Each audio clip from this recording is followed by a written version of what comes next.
So just yesterday, I finished up quarter 2 of the Criterion challenge with F for Fake, and man, what a trip. I finished it and I just sat there, baffled, thinking, what did I just watch? I actually needed some help unpacking it, so I dove into the Criterion extras where luckily, Peter Bogdanovich breaks it all down. And thank God for that, because this movie is a wild and, at times, confusing ride. But here's the gist. It started as a documentary by this guy Francois Reichenbach, who wanted to tell a story of Elmire, a notorious art forger.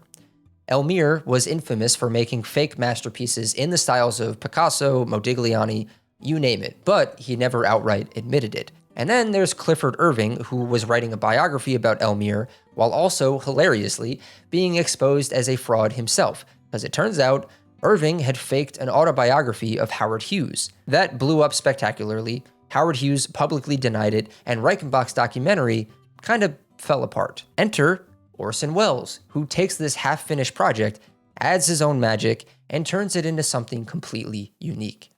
The whole thing culminates in this mad swirl of ideas about art, forgery, truth, and lies, all tied together with Welles's flair for storytelling. The editing in this movie is truly something else. Fast, chaotic, almost overwhelming at times.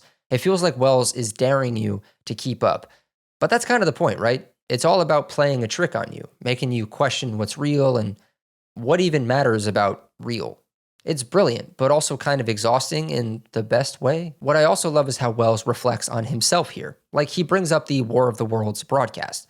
Remember that? Parts of the country panicked because they thought aliens were invading, all because Welles was just that good at storytelling. And the question is, does it matter that it wasn't true?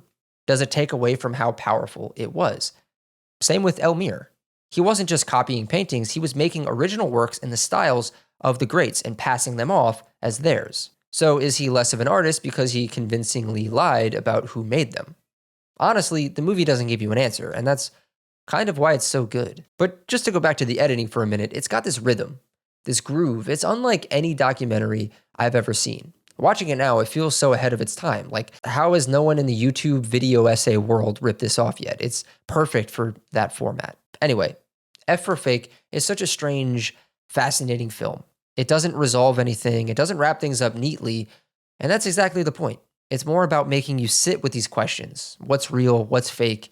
And does it even matter? I think it's going to be rattling around in my head for quite a long time.